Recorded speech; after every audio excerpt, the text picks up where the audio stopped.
Bonjour à tous, c'est Alexis Berger, serial entrepreneur depuis l'âge de 17 ans, master franchisé, investisseur immobilier, consultant et formateur.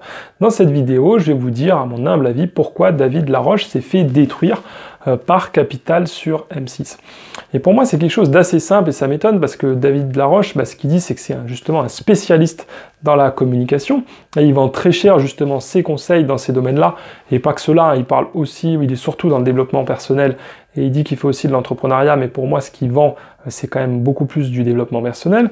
Et l'erreur, en fait, tout simplement qu'il a fait, pour moi, c'est de refuser de participer à l'émission. C'est ce que dit M6, c'est que finalement, ils l'ont contacté et qu'il leur a dit, j'ai pas envie de participer, allez vous faire voir.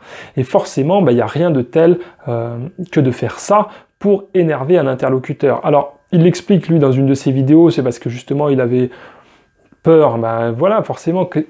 ce que cherche la télévision, c'est comme nous avec les chaînes YouTube, c'est à faire de l'audimat. Et plus, finalement, les gens préfèrent quand vous tapez sur quelqu'un que quand vous l'encensez. Donc forcément, Capital, souvent, ils ont ce petit côté négatif, mais il y a bien pire, il y a des émissions sur France 2, dont celle par exemple avec Élise Lucet, où vraiment, ils vont taper, parce qu'effectivement, ça fait de l'audimat.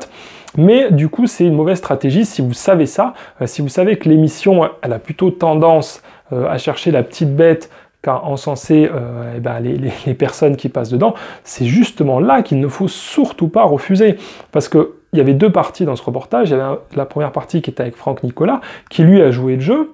Et effectivement, l'émission n'était pas super tendre avec lui, parce qu'ils aiment bien titiller, mais ça passait, parce qu'il a quand même joué le jeu, les équipes étaient avec lui. Il faut savoir que voilà, s'il est quand même sympa avec les gens, le journaliste, le caméraman, même si c'est leur jeu à eux, de montrer les côtés négatifs, il y a quand même toujours un affectif qui va se produire. Tandis que si on vous contacte comme David Laroche et que vous dites non, Capital, ça m'intéresse pas, voilà, je veux pas faire ça, finalement j'ai peur de vous, j'ai peur de discuter avec vous, là forcément le journaliste il va dire encore un gars sur YouTube qui se la pète, moi je suis M6, je suis Capital et je vais lui montrer ce que ça fait une mauvaise pub sur la télévision à 1 heure de grande écoute. Donc pour moi c'était vraiment, je pense que s'il s'est fait détruire c'est tout simplement parce que voilà, il n'a pas été bon.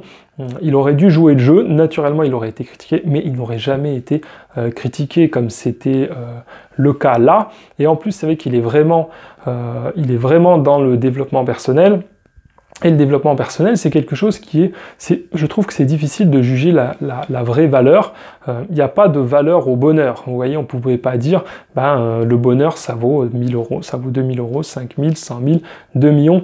Le bonheur, c'est vraiment quelque chose de subjectif. Tandis que si vous achetez vraiment un produit pour avoir un résultat, là c'est plus facilement quantifiable en termes d'argent. Si vous avez besoin, je sais pas moi, d'un téléphone, même si les prix varient, ce serait ridicule d'acheter un téléphone 100 000 euros, tandis que le bonheur, comme c'est pas une donnée matérielle, le bonheur, c'est très difficile d'estimer sa valeur.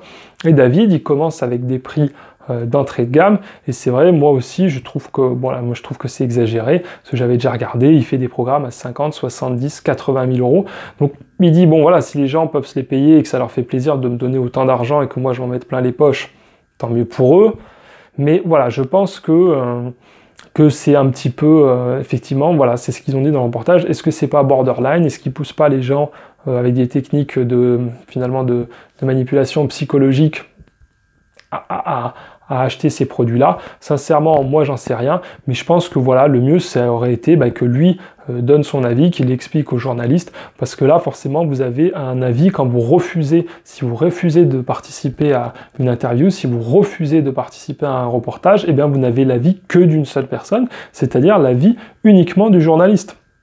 Et forcément, s'il a des a priori négatifs contre vous, ou s'il n'aime pas, et qu'il n'a pas les moyens d'en discuter avec vous, et que vous lui donniez justement des arguments en lui disant, écoutez, non, moi voilà, j'ai des petits séminaires à 50 euros, d'autres à 100 euros, il y en a pour tout le monde, effectivement j'ai des programmes qui sont très chers, mais peut-être qu'à l'intérieur, voilà, il y a, je sais pas, moi, un accompagnement personnalisé pendant 1 an et demi, et que je pense que si les gens qui achètent ça sont prêts à payer 80 000 euros, ce n'est pas à moi de les empêcher.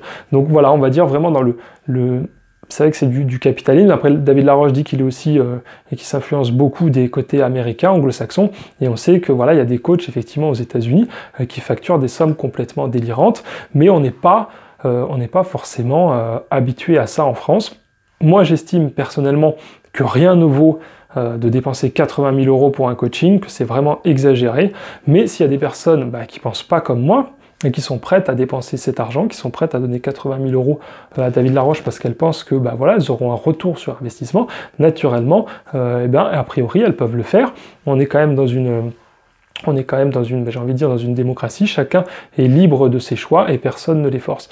Donc voilà, vous connaissez maintenant un petit peu mon avis, vous savez pourquoi je pense que David Laroche s'est fait détruire par Capital, c'est tout simplement parce que il a, ce qui est étonnant, parce que c'est son métier, mais que c'était c'était la pire erreur qu'il puisse faire, tout simplement de refuser de parler avec le journaliste et de refuser de participer à l'émission, et du coup il a laissé Capital seul décider, j'ai envie de dire, de son sort. Voilà, j'espère que vous avez aimé cette vidéo. N'hésitez pas à mettre un pouce bleu, à la partager, à vous abonner à la chaîne.